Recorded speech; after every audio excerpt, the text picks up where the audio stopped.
जिला राजौरी के थाना द्रहाल में एक 30 साल नौजवान की पुरस्कार मौत पर इलाके में गम और गुस्से की लहर दौड़ गई है। मुतवफ़ी के अहलखाना ने पुलिस के खिलाफ एहतजाजी मुजाहरा किया। उन्होंने जीएमसी राजौरी के बाहर रोड ब्लॉक कर कई घंटों तक ट्रैफिक की नकल हमल बंद रखी।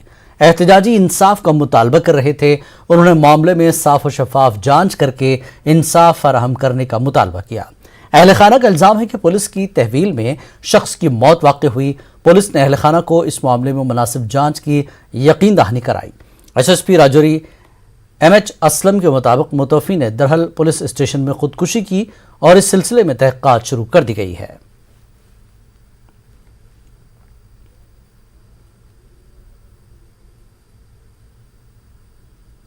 द्रहाल ने पकड़ा है और आज सुबह 9-10-9:30 बजे डेड बॉडी दी जाती है।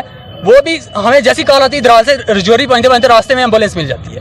वहां में पता चलता है कि 2 लड़कियां घर की बैठाई हुई है, साथ एक डेड बॉडी डाली हुई है और 3 बंदे पुलिस वाले बैठाए हुए हैं और राजौरी ले जा रहे हैं। क्यों ले जा रहे हैं? पोस्टमार्टम करने ले जा रहे हैं।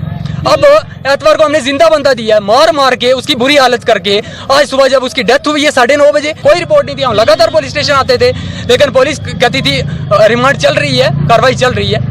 ये पता नहीं था कि इनको मार के लास्ट में खत्म कर दिया। ये हाथ जोड़ के रिक्वेस्ट है कि ये पब्लिक ऐसे ही कुचलती रहेगी, इसलिए मेरी आपके हाथ जोड़ कर रिक्वेस्ट है, आपको भगवान ने इतनी ताकत दी है, आप हमारी आवाज ऊपर तक पहुँचाएं। ने पकड़ाया था ना बूथ खनारी का शेता के रटे ना